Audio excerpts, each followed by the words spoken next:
మీరే సహాయం దయచేయండి.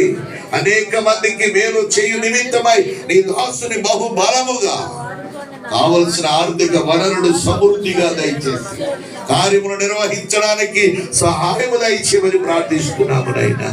నీ సువార్తని ఇంకా ఈ ప్రపంచంలో అనేక మారుమూల ప్రాంతాలలో సువార్త అందరి ప్రాంతాలకు అందించడం కొరకు నాయన ఒక బైబిల్ కాలేజీని ఏర్పాటు చేయాలని, అనేక మంది సేవకులకు తర్ఫీదునిచ్చి నాయన ఈ యొక్క పరిచయను విస్తరింప చేయడం కొరకు మీరు ఏర్పాటు చేయబడుతున్న కార్యక్రమాలన్నింటినీ జరిగించడానికి అట్టి గొప్ప భాగ్యం మీ దాసునికి దయచేయమని ప్రార్థిస్తున్నాము నాయన.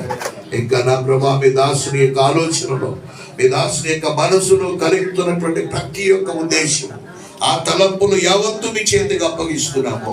మీరే దీవించండి, మీరే ఆశీర్వదించండి, మీరే ధైర్యపరచండి. దానికి కావలసిన ప్రతి వనరులను ప్రభు ఆకాశపు వాకండ్లను విప్పి నీ పరిశుద్ధాత్మ శక్తితో పాటు సమృద్ధిని దయచేయమని ప్రార్థిస్తున్నాము. ఎంతమంది దైవజనులు ఇక్కడ చేరి ఉన్నారు, ఎంతమంది విశ్వాసులు సంఘములు చేరి ఉన్నారు. మేమందరం అడుగుతున్నాం బాబు, మీ దాసుని మీ పక్షంగా కార్యాన్ని జరిగించండి. ఎల్షదాయి పరిచర్యలను బలపరచమని, వారి కుటుంబానికి కావలసినటువంటి సమస్తమును సమృద్ధిగా దయచేయమని ప్రార్థిస్తున్నాము.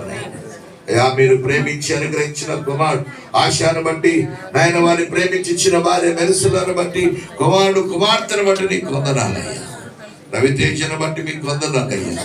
కుమార్తె నాయన విని దేవాలను బట్టి మీకు వందనాలయ్యా. అయ్యా, ఆ బిడ్డ నాయన చక్కటి పరిచర్య, వైద్య పరిచర్యలోను, సంఘ పరిచర్యలోను అనేక మంది యొక్క నాయన హృదయాలలో నీ సూచ్య సువార్తను ప్రకటించి నాయన నశించిపోతున్న ఆత్మల రక్షణార్థమై బహుబలముగా వాడుకోమని ప్రార్థిస్తున్నాము అయ్యా. మరి ఇక్కడ డాక్టర్స్ గా నాయన ఉచిత నాయన విద్యను నాయన వైద్యం అందించడానికి వచ్చేసిన డాక్టర్స్ దీవించండి. ఆయన సహకారం అందిస్తున్న స్టాఫ్ ను దీవించండి. సంఘములో ఉన్నటువంటి బిడ్డలను దీవించి ఆశీర్వదించమని ప్రార్థిస్తున్నాము నాయన. ఎల్షదాయి పరిచర్యలో సండే స్కూల్ నాయన పరిచర్యను దీవించండి, యవన పరిచర్యను దీవించండి, అనుదినము జరుగుతున్న ఆరాధనను దీవించి ఆశీర్వదించండి. ఇంకా